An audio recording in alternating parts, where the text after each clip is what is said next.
जीवन में कभी मौका मिले तो किसी के लिए सारथी बनना, स्वार्थी नहीं। कर्म ना करने से अच्छा है कर्म करना, और कर्म करते हुए फल की आसक्ति से मुक्त होकर कर्मयोग का पालन करना अति उत्कृष्ट है। लाभ हानि, जय पराजय, असफलता या सफलता, इनके चिंतन से ऊपर उठकर अपना कर्तव्य करो। असत की सत्ता नहीं और सत का अभाव नहीं। आत्मा सत्य है। सभी धर्मों का त्याग कर मेरी शरण में आओ, मैं तुम्हारा उद्धार करूंगा। इस कलयुग में केवल वही बुद्धिमान है जो भगवान की उनके पार्षदों सहित सकीर्तन भक्ति करते हैं। दृश्य कपटी मनुष्य मेरी शरण ग्रहण नहीं करते। 4 प्रकार के पुण्यात्मा मेरी शरण ग्रहण करते हैं। आर्त, जिज्ञासु, अर्थार्थी तथा ज्ञानी। इस संसार में मेरे लिए कुछ असंभव नहीं है। ऐसा कुछ भी नहीं है जो मैं प्राप्त नहीं कर सकता, फिर भी निस्वार्थ कर्म कर रहा हूँ। जिस प्रकार मोती धागे में गूंथे होते हैं, उसी तरह सब कुछ मुझ पर ही आश्रित है। कई हजारों मनुष्यों में कोई ही योगी होता है, और इनमें से भी कोई विरला ही मुझे वास्तव में जान पाता है। कर्म के फल से आसक्ति के बिना निस्वार्थ कर्म करने से मनुष्य आत्मा को शुद्ध रखता है। जब जब धर्म की हानि होती है और अधर्म का वर्चस्व बढ़ने लगता है, मैं संसार में अवतरित होता हूँ। साधुओं का उद्धार और दुष्टों का संहार करने के लिए मैं अवतार लेता हूँ। मेरे जन्म और कर्म दिव्य है। जो मुझे सभी जीवों का स्वामी मानता है, मेरी भक्ति में लग जाता है। इस हीन दुर्बलता का त्याग करो और अपना कर्म करो। देवताओं की पूजा करने वाले स्वर और उच्च लोकों को प्राप्त होते हैं, परंतु मेरी भक्ति करने वाले मेरे परमधाम को प्राप्त होते हैं।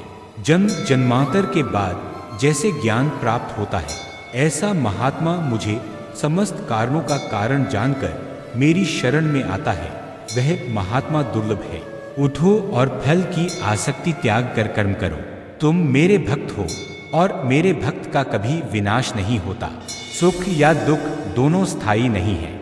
इनका होना सर्दी गर्मी के ऋतुओं के आने जाने के जैसा ही है। इसलिए मनुष्य को चाहिए कि वह सुख में न अत्यधिक उत्सव मनाए और न दुख में अति शोक मनाए। जो जन्म लेता है उसकी मृत्यु निश्चित है, और मृत्यु के बाद पूर्ण जन्म भी निश्चित है। योगियों के कुटुंब में जन्म लेना अति दुर्लभ है।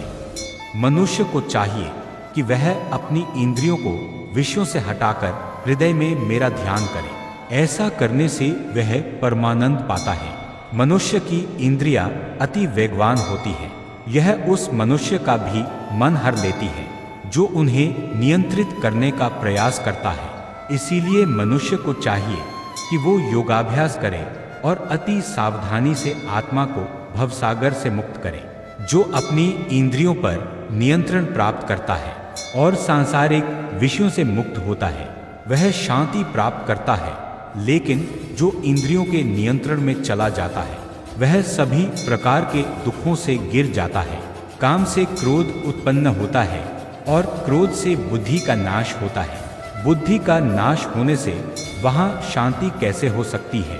जो मनुष्य वेदों की अलंकारिक भाषा से मोहित हो जाते हैं, वे अर्धदेवताओं की पूजा करते हैं, जिनसे उन्हें फल शीघ्र ही प्राप्त हो जाता है, परंतु वे इस भवकूप में पुनः गिर जाते हैं। जो योगी सांसारिक विषयों से स्वयं को मुक्त कर मेरी अनन्य भक्ति में लग जाता है, वह मेरे परमधाम को प्राप्त हो जाता है। जिस तरह आत्मा जीवन काल में बाल्यावस्था से तरुण और वृद्ध शरीर में अग्रसर होता रहता है, वैसे ही मृत्यु के बाद यह दूसरा शरीर धारण करती है। विद्वान इस परिवर्तन का शोक नहीं करते। प्रकृति से सारे कार्यकलाप 3 गुणों के द्वारा अधीन पूर्ण होते हैं, लेकिन मैं इन गुणों के अधीन नहीं हूँ, बल्कि वो मेरे अधीन हैं। मैं समस्त भौतिक और आध्यात्मिक जगत का कारण हूँ। संपूर्ण संसार मुझसे उद्भूत है। जो भी बुद्धिमान यह जानते हैं, वे हृदय से मेरी सच्ची भक्ति करते हैं और मैं शीघ्र ही उनका उद्धार करता हूँ। जो सृष्टि में परमात्मा रूप में है, वही हमारे शरीर में आत्मा रूप में विराजमान होता है। जैसे परमात्मा से संपूर्ण सृष्टि प्रकाशमान हो रही है, वैसे ही आत्मा से शरीर प्रकाशमान हो रहा है। मेरी भक्ति में लगा हुआ जो मुझे परमात्मा जानकर मेरी ओर देखता है, उसके लिए मैं कभी अदृश्य नहीं हूँ और वो भी मेरे लिए अदृश्य नहीं है। जब मैं अवतार लेता हूँ तो मूर्ख मेरा उपहास करते हैं। अज्ञानता प्रबल होने के कारण वे मुझ परमेश्वर के दिव्य स्वभाव को नहीं जान पाते। प्रेम वह कुंजी है जो अनंत आनंद और मुक्ति के द्वार खोलती है। जो मेरी शरण ग्रहण करते हैं, भले ही वो निम्न जन्मा स्त्री, वैश्य, शूद्र ही क्यों न हो, वो मेरे परम धाम को प्राप्त हो जाते हैं। कृष्ण केवल आपको स्वीकार नहीं करेंगे, बल्कि आपको वो बनाएंगे जो आपको होना चाहिए। जहाँ कामना होती है वह प्रेम नहीं होता। यदि कोई भक्ति के साथ मुझे पत्र, पुष्प, फल, जल प्रदान करता है, मैं उसे स्वीकार करता हूँ। जो लोग अनन्य भाव से मेरे दिव्य रूप का ध्यान करते हुए मेरी पूजा करते हैं, उनकी सारी आवश्यकताएं मैं पूर्ण करता हूँ और जो भी उनके पास है उसकी रक्षा करता हूँ। जो मेरे भक्त हैं वही मुझे प्रिय है। भक्ति का अर्थ केवल पूजा अर्चना नहीं, बल्कि मन, वचन और कर्म से भगवान के प्रति समर्पण है। तुम एक योगी बनो, क्योंकि योगी सभी मनुष्यों में श्रेष्ठ होता है। प्रेम वह सब है जो हमें परमात्मा से जोड़ता है। जब तक श्री कृष्ण का प्रेम हृदय में है, तब तक जीवन में कोई भी कठिनाई बड़ी नहीं लगती। जो प्रेमी भक्त मेरे पर अपना अधिकार मान लेते हैं, मैं स्वयं पर उनका अधिकार मान लेता हूँ। जो भक्त मुझसे प्रेम करते हैं, मैं भी कई अधिक उनसे प्रेम करता हूँ। जो मुझे सच्चे मन से प्रेम करता है वह मुझे पाता है। भक्ति का अर्थ सच्चे प्रेम और समर्पण से है। राधा के बिना कृष्ण अधूरे, उनके प्रेम के बिना जीवन सूने। सच्चा प्रेम वही जो राधा कृष्ण सा हो, जहाँ प्रेम में कोई स्वार्थ न हो। जो कर्म को अकर्म और अकर्म को कर्म मानता है वही ज्ञानी है। ज्ञान वही है जो आत्मा को जानने में मदद करे।